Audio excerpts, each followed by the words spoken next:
کیا نظام ہے، بلے بلے بھائی 11 ساڑھے 11,000 ووٹوں کی آپ کی پتہ ہے یہ کیا فراڈ کر رہے ہیں ریٹرننگ آفیسر. یہ ریکاؤنٹنگ کے نام پہ درخواست الیکشن کمیشن مخصوص حلقوں میں الاؤ کر رہی ہیں ہمارے خلاف.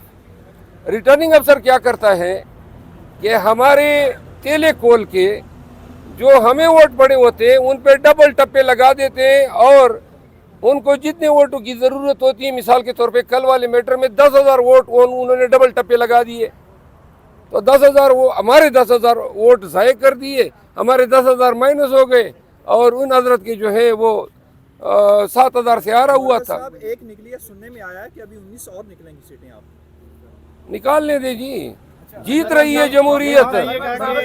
آپ کی سیٹ بھی تو خطرے میں نظر نہیں آ رہی. میری سیٹ بھی خطرے میں نظر آ رہی ہے. 72,000 کی لیڈ ہے، اب پتہ نہیں کتنے ٹپے لگائیں گے. میری 72,000 کی لیڈ ہے، لیکن ان سے یہ کبھی امکان ہے کہ 1,00,000 ووٹ ریجیکٹ کر دے اور آگے سے جو ہے وہ جتوا دے. سر ایک جگہ 1,86,000 لیڈ بھی ہے، وہ بھی ختم کی جا سکتی ہے.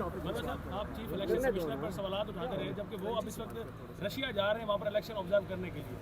ایک طرف یہاں پر یہ جو انہوں نے چیف الیکشن کمشنر نے جو یہاں پہ جمہوریت کو مضبوط کرنے کے لیے ملک میں جو ایکسپیرینس کیا ہے، اب وہاں پہ وہ درس دیں گے رشیا میں کہ کامیاب الیکشن کس طرح کرائے جاتے ہیں. یہ بتائیں کہ پی ٹی آئی کی طرف سے یہ کہا گیا کہ جو نگران سیٹ اپ ہے وہ پی ٹی آئی کے خلاف استعمال ہو رہے ہیں. نگران سیٹ اپ کے لوگ مختلف صوبوں میں مختلف عہدوں پر ایڈجسٹمنٹ ہوئی ہے.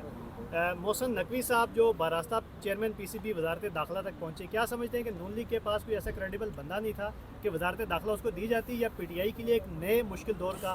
دیکھیے، محسن نقوی صاحب نے پنجاب میں جو ظلم و ستم ڈھایا، جو کارکردگی دکھائی، اس کارکردگی کے 27 کے طور پہ اور ایکنالج کرتے ہوئے پہلے پی سی بی کا چیئرمین بنایا، اب یہاں پہ وزیر داخلہ بنایا، تیسرے مرلے پہ اس کو سینیٹر بنائیں گے.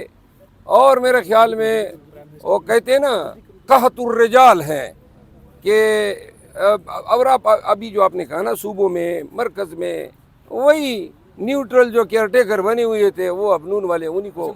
جو ملاقات کے لیے فہرست دی جائے گی، کیا ان میں وہ نام بھی شامل ہیں جن سے خان صاحب مذاکرات کرنا چاہتے ہیں، یا مذاکرات کی گنجائش نہیں ہے؟ نہیں ہے، ہم تو مذاکرات، ہم تو پرائے لوگوں کو نہیں بلا رہے ہیں، ہمارے اپنے پارٹی کے لوگ ہوں گے.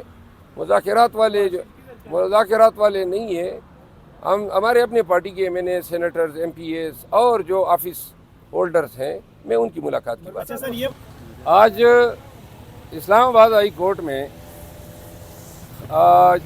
بانی chairman P T I Imran Khan صاحب کی طرف سے دائر کی گئی پٹیشن، جس میں پارٹی کے جو سیاسی ان کے رفقائے کار ہیں ان سے ملاقاتوں پر جو پابندی لگائی گئی ہیں، اور دوسری بات جو کل اسلام آباد ہائی کورٹ نے جزوی طور پر ہوم ڈپارٹمنٹ کے اس حکم نامے کو معطل کیا جس کے ذریعے سیکیورٹی کے نام پہ خان صاحب کے ساتھ تمام ملاقاتوں پہ پابندی لگائی گئی تھی.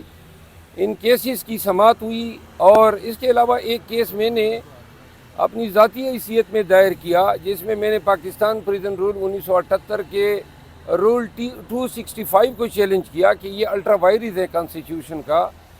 اس رول کے تحت جیل میں کسی قسم کی سیاسی ڈسکشن نہیں ہو سکتی ہے. تو میں نے اس کیس میں یہ سوال اٹھایا ہے کہ جب آپ کسی پارٹی کے بانی چیئرمین کو جیل کے اندر رکھیں گے، جس کی پارٹی کی تمام صوبوں میں اور مرکز میں پارلیمانوں میں پریزنس ہو، تو کیوں کر آپ اس شخص کو یا اس کے پاس آنے والے وزٹرز کو پارٹی امور کو ڈسکس کرنے سے روک سکتے ہیں؟ یہ جو رول ہے 265، یہ پاکستان بننے سے پہلے انگریزوں کے دور کا بنا ہوا ہے. اب دنیا کہاں چلی گئی ہے، اور اب ان کو یہ رول یاد آ گیا کہ جی یہ جیل میں آتے ہیں تو جیل کے اندر آ کے یہ لوگ سیاسی ڈسکشن کرتے ہیں. اب جیلوں کے اندر اور کیا ہوتا ہے اس پہ میں نہیں جاتا ہوں، لیکن سیاسی ڈسکشن سے اب ان کو تکلیف ہونے لگی تو وہ رول میں نے چیلنج کر دیا.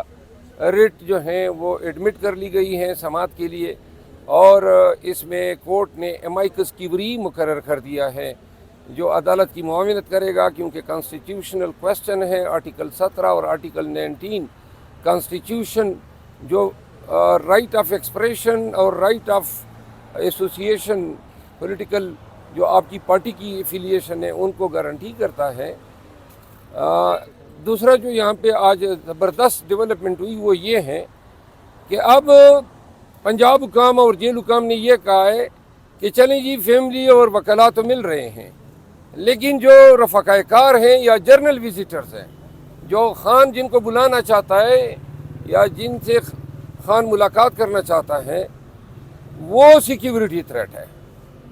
تو آج عدالت میں یہ گزارش کی تو عدالت نے اتفاق کرتے ہوئے قرار دیا کہ اگر جیل جانا اندر سیکیورٹی تھریٹ ہے تو بغیر جیل جائی ملاقات کرائیں، یعنی کہ آن لائن ملاقات ویڈیو کانفرنسنگ کے ذریعے وہ آج الاؤ ہو گئی ہے.